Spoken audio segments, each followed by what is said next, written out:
तो कैसे हैं यार दोस्तों, कल अगर आपने देखा हो कि एक नया चश्मदीद गवाह सामने आया सुशांत सिंह राजपूत केस में, जो बता रहा है कि वो उस वक्त वहां पे उपस्थित था जब सुशांत सिंह राजपूत की डेथ बॉडी कहां पे थी, कूपर हॉस्पिटल में। वहां पे संदीप सिंह ही था जो सारी चीजों को मैनेज कर रहा था, जो पुलिस को मैनेज कर रहा था। तो ये संदीप सिंह मैनेज कर रहा था सारी चीजें, ये इनका कहना है। दूसरा, इन्होंने ये भी बताया है कि रिया चक्रवर्ती जो है वो वहां पे पहुंची थी और बोलती है सॉरी बाबू। समझ रहे हो, ये इन्होंने पूरा कहा है कि इन्होंने ये सारी चीजें देखी है।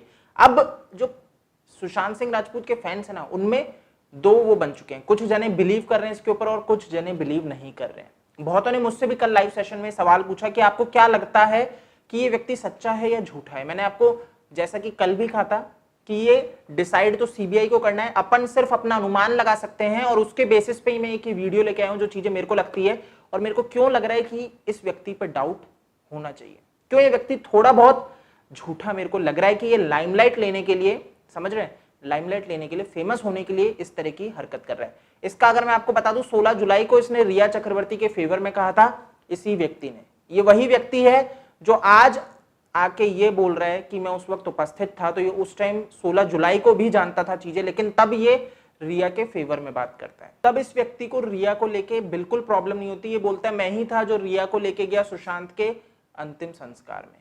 तो आप समझ सकते हैं कि इस व्यक्ति को तब तक कोई दिक्कत नहीं थी रिया से, लेकिन अब 2 महीने बाद ये व्यक्ति रिपब्लिक टीवी पे आके ये बयानबाजी करता है कि मैं चश्मदीद गवाह हूं और मुझे पता है कि रिया चक्रवर्ती ने वहां पे क्या बोला। मुझे भी बहुत मतलब अचरज सा लगा, असहज लगा कि वो क्यों सॉरी बाबू बोल रही है।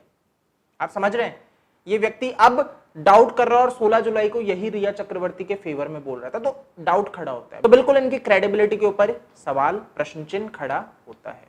ये वही सुरजीत सिंह राठौड़ है जो सोनू निगम के खिलाफ कार्रवाई होने की मांग करते हैं। जब सोनू निगम वीडियो बनाते हैं टी सीरीज के खिलाफ, भूषण कुमार के खिलाफ, ये बोलता है, ये ट्वीट क्या करता है मैं आपको बताता हूं, सोनू निगम के खिलाफ कार्यवाही हो जल्द से जल्द, जो अंडरवर्ल्ड डॉन के नाम का उपयोग कर धमकी देता है, शर्म नहीं आई इसको।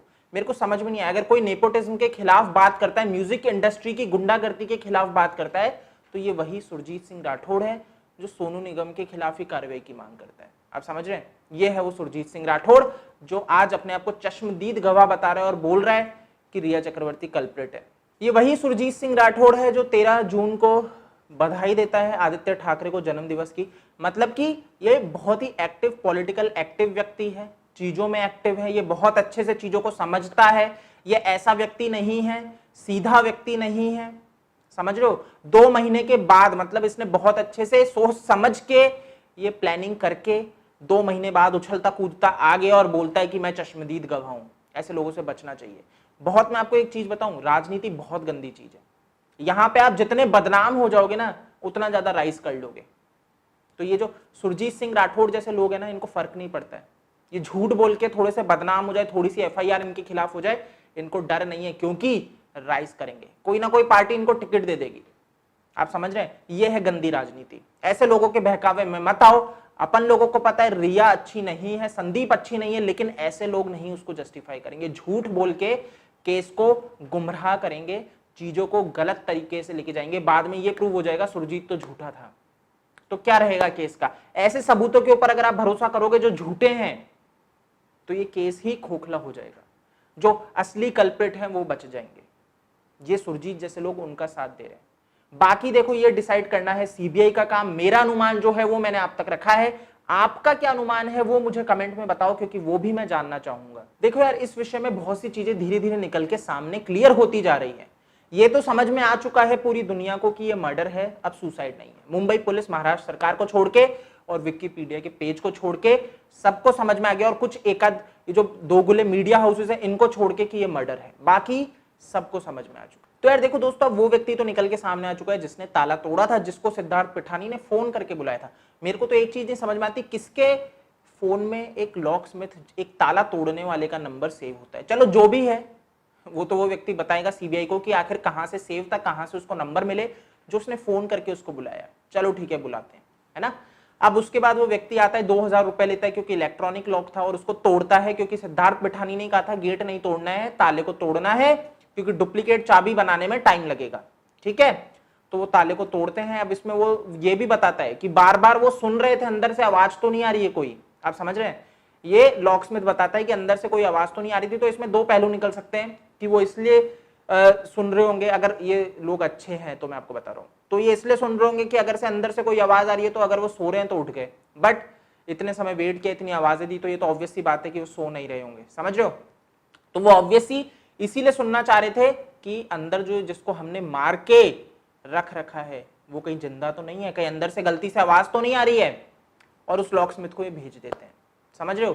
तो ये एक पूरा आप समझ सकते हो, वो व्यक्ति सामने आ चुका है और रिपब्लिक भारत और भी बहुत से न्यूज चैनल ने उसके इंटरव्यू, उसकी बाइट चलाई है, तो आप समझ सकते हो कि क्या पूरी रियलिटी। और सीबीआई ने भी उसको बुलाया है, ठीक है, वहां पे। अब सीबीआई क्या है ना, सुशांत सिंह राजपूत के अपार्टमेंट में पहुंच चुकी है और पूरे क्राइम सीन को वापस से देखेगी कि क्या हुआ था। समझ रहे हो? पूरा रिक्रिएट किया जाएगा। तो वहां पे लॉकस्मिथ होगा, जितने भी लोग थे, सिद्धार्थ पिठानी, ये सारे लोग वहां पे बताएंगे क्या क्या उन्होंने किया था। ऐसे में कल्प्रिट समझ में आता है कि किसने कैसे कब फोन किया, क्या सोचा, क्यों समय लिया गया, कितना समय लिया गया, ये सारी चीजें क्रिएट की जाएंगी। लॉकस्मिथ आया, उसने क्या किया, फिर उसको किसी ने क्या कहा, कितने रुपए दिए, क्या बात हुई, कौन छोड़ने की, सारी चीजें रिक्रिएट करेगी सीबीआई, और इवन कर ही ली होगी। तो ये सारी चीजें चल रही हैं अभी और बहुत तेजी से सीबीआई काम कर रही है, और बिल्कुल पूरी होप है कि ये केस पॉजिटिव दिशा में तो जा ही रहा है, लेकिन अपने फेवर में इसमें रिजल्ट निकल के आएगा, कल्प्रिट पकड़े जाएंगे। सो गाइस यार, इस वीडियो में इतना ही है, और अगर आपने दिल से दिल तक चैनल को अभी तक सब्सक्राइब नहीं किया है तो पहले वो कर लीजिए और बेल आइकन भी प्रेस कर दीजिएगा। फेसबुक, ट्विटर, इंस्टा पे आप मेरे को फॉलो कर सकते हैं, OASKD मेरा यूजर नेम है। तो जल्दी मिलूंगा दोस्तों नई वीडियो में।